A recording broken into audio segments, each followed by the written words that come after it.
Welcome to Coral Springs RC Track in Coral Springs, Florida, where we're diving into a hot, action-packed day of off-road RC racing. This presentation is brought to you in part by Naughty Boy RC. Keep it naughty. Click the links in the description to shop. Stick around as we take you through the behind-the-scenes of the track, meet the racers, and witness some intense competition. What's going on, racers? Alex Mack, welcome to my crib. Go!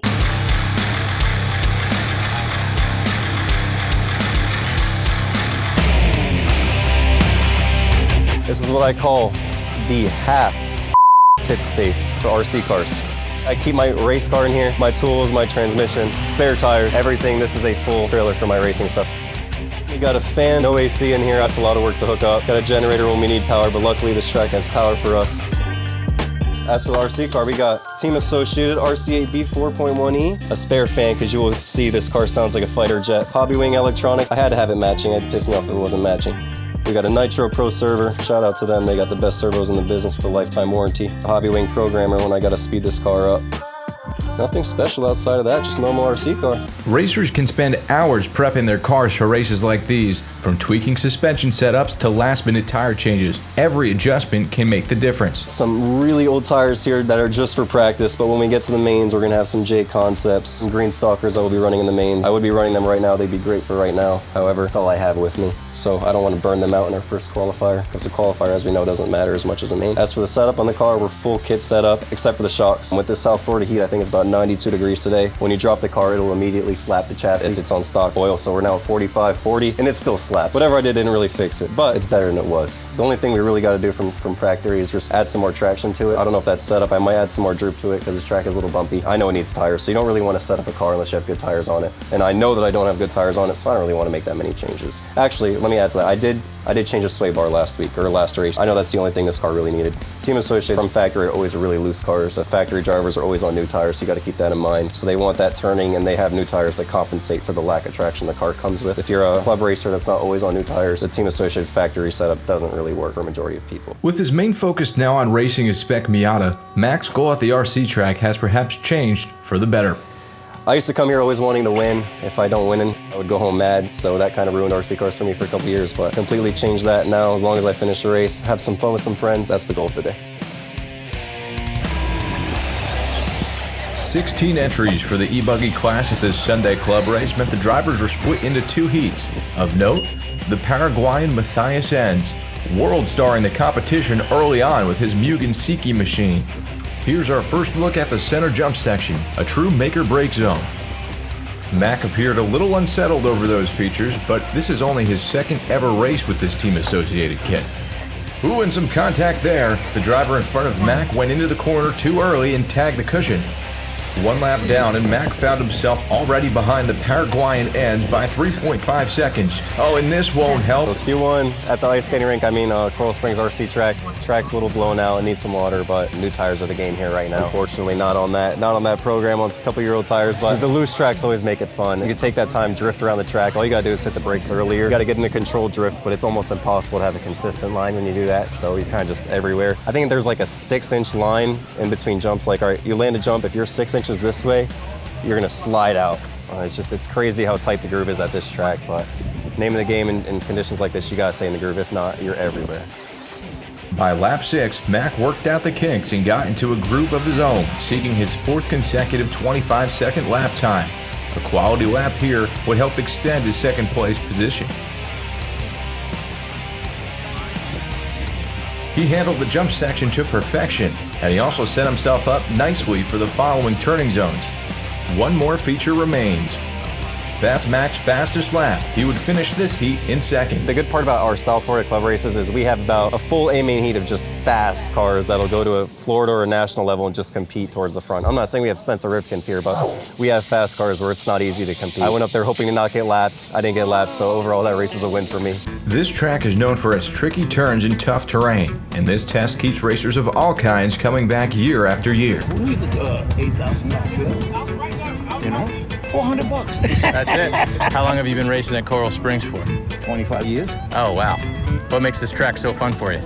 Because I like racing. I've been at Mills from day one when there was nothing there but 2 tracks, no park, no nothing. And then when we come here, a lot of times you couldn't get nobody to run this, the work on the race on this track for years because they always want to race Saturday night. Oh, okay. At Mills. I come here on Sunday, no people want to race. Then all of a sudden they have people racing. So this track went through a lot. How are you running today? I'm running. I didn't break nothing. I'm always in a B main, C main. I don't care. I just want to go home. So talk to me about this pit tray a little bit, Richard. Well, it's just I built out of some wood and got an air conditioner in it. That's it. I mean, it works for me. It works for the weekend. How long have you had it for? 7 years. And you like Busch beer. Busch beer, man. I love Busch beer. Anything cheap. While Rich finished a cold one in his RC pit bunker, back at camp, Alex Mack swapped his practice tires for J-Concept stockers in the super soft or green compound before hitting the track for Qualifier 2. Mack's goal for this round, keep pace with the Paraguayan on holiday, Matthias Enz. I know when I hear an accent and he's got a hot race shirt on, I know he's going to be fast. I don't know if that's profiling or not, but... It's Mugen versus Associated. Track conditions have improved with a light watering and a lot of laps ran between Q1 and Q2, but this South Florida heat is real with a real fuel temp of 110 degrees. It's a cluster over the center jump section and one car doesn't make it out of there. Enz and Mack race on. And it's already proving to be a battle. Watch how Mack pulls ahead in this tricky section. The mistake by Enz opened the door for Mack to now have nothing but clean air in front of him. And he did just that until lap 3, where he overcooked it in turn 2, ending up on his lid. Enz is now right back on Mack's tail. That small mistake not only cost Mack time, but also may have impacted his race line and perhaps most importantly, his groove. The mental game of RC car racing can outweigh the cars themselves. As you can see, however, Mack's E-buggy is sliding around a lot under power, most likely indicating a lack of traction, and another mistake in the same area opens the door for Enz to get by. Q2, I put on some fresh tires and I guess I forgot how to drive. Put on fresh tires, you're used to having no traction. Now once you get traction, you have no turning. So not making excuses, got to get better, got to figure out how to make this car turn now. But that's the problem when you set up a car with bad tires. Put good tires on it, the car doesn't drive the exact same and it doesn't turn. We jump ahead to lap 8. Mack wants to put down a sub 25-second lap here and try to get to that 13-lap pace.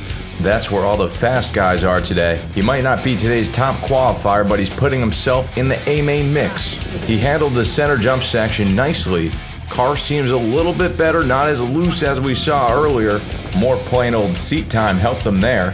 And look at that, he hit his marks and got his fastest lap, finishing second in this heat. With my plan for the main, I'm just going to try to keep it clean, keep the car together. I know a lot of guys here, they don't do well under pressure. If you keep pressure on them, they will crash and just goes uphill or downhill from there. I'm probably going to add droop because I forgot to do it from Q1. Lower the front, possibly, because I know my ride height's pretty high compared to other people. And just overall learn the car. It is only my second day with the car. I'm trying to figure it out. Probably need some different chalk pistons, but I'm going to work with what I got. Different droop, different ride height, and that's what we're going to go out with. What you don't see on the track is the hours these racers spend mastering their control and tuning these powerful machines, as well as prepping the track itself. Enter Mike Honcho. No, not that one. It's been around for a long time, about 40 years, and then my time came about 14 years ago to where I got involved in it. We got our dirt from Calhoun up North Florida. They had a very rich vein that worked really well. On the on-road track over there, last year in May, it was the Nationals. We do a couple of series. What we'll do is the South Florida Off-Road Championship Series, which was the original one I did. 6 races, 2 drops. I do interesting things with the plaques. I actually get their cars and I put them on their plaque. We have it down to a science. I get a grid map, put it all together. They're 1-foot squares. I just follow where I drew and put the numbers, and they go ahead and come out here with a strip and paint. We start putting it all together. Then what we'll do is we'll start working on the track. The crew will work on putting where the pipe should be, but before the pipe, they're gonna put where the jump should be. We start about 9 o'clock in the morning. The Bobcat work and all that stuff is done by 3. The city helps maintain the grass cutting both inside this facility and the outside park that's right next to us, and the racers. Without the racers, it would be nothing. The stage is set for what would be the final race on this layout before it's changed for the South Florida Off-Road Championship Series. One last time for a special racer to go home a winner. For Mack, he'll have to lean extra on his driving, because his super soft tire compound could be problematic with the hot track temps. It all comes down to this.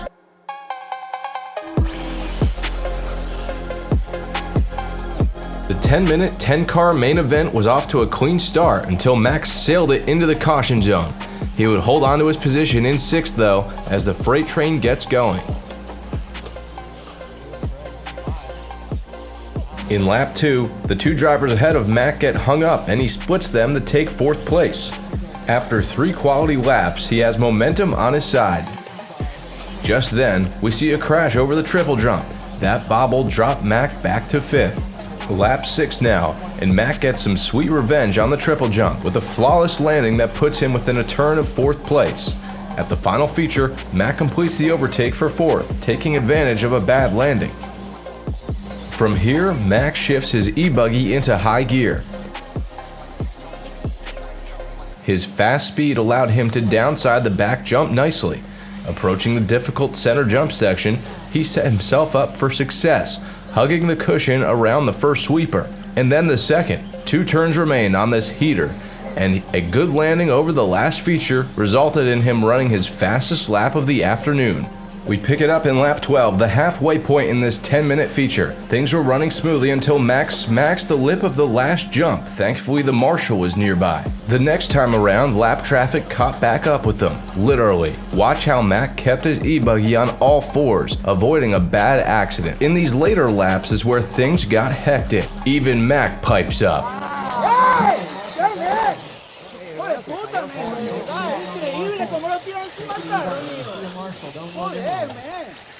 I think that means the race is no bueno. Suddenly, Mac was right behind 3rd place. But it also meant more lap traffic was hot on his heels and got him loose at the wrong time. Oh, that's no fun. The lap car battle trickles into the next lap. Give me that inside, thank you. Oh, some.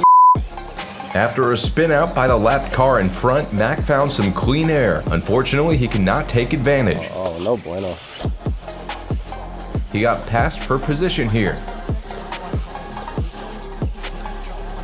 But all cars were still neck and neck. Every racer knows there is no room for error here. But a tough landing got him pushed out of the way. We fast forward to lap 21, where 3rd to 6th place is all seen within the same camera shot. 1 minute left. It's go time, but Max spins out in the back corner, leaving the door open for a familiar foe, Matthias Enz. Mac has been calm, cool, collected this entire race, but maybe some brain fade sets in. It's going from bad to worse. Alright. And the Paraguayan smells blood. A wide landing meant Enz was able to make a move. You might as well have it. Oh, nope, give me that inside, thank you. Enz is heating up Mac now. Oh, drag. Oh, that, damn. Another wide landing was the final blow. Sucking. A few seconds remain to reel in this fast competitor from South America. But the center jump section strikes one last time. Oh, I'm really sucking. That would do it for Mac. Let's hear what he had to say. So that was a good race. Went from good to bad to worse. In race car terms, we went from we had a good short run car. Well, in stage terms, we had a good short run driver. Aside from that, car was good, track was good, competition was great. I just had self-inflicted gunshot wounds and could have done better. Everyone's happy. Nobody here has quit RC today, so overall successful day. Special thanks to Coral Springs for putting on a good race. Actually a free race for all these people to come out and to have fun with their RC cars, not costing them a dime. Thanks to my Ford for finally working, getting me here on time. My Team Associated for driving well. My Hobby Wing Electronics for finally working, and my J Concepts tires for having some grip for once. All right, well, you earned yourself your very own RRL hat, Alex. Hell yeah, I feel so official now. Thanks for joining us at the Coral Springs RC track today. Oh, yeah. If you enjoyed the action, make sure to hit that like button, subscribe, and leave a comment about your favorite moment. For RRLRC, this is Cam Cullen, signing off. Coral Springs.